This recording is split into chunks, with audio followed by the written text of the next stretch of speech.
சென்னை பெங்களூரு தேசிய நெடுஞ்சாலையில் பிப்ரவரி 16ஆம் தேதி அதிகாலை 3 மணி அளவில் பெங்களூரு நோக்கி நடிகர் யோகி பாபு காரில் சென்று கொண்டிருந்தார்.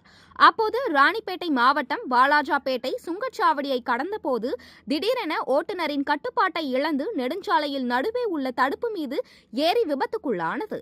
இதில் எந்தவிதமான காயமும் இல்லாமல் யோகி பாபு அதிர்ஷ்டவசமாக உயிர் தப்பிய நிலையில் வேறு காரை வரவழைத்து அங்கிருந்து சென்றுள்ளார்.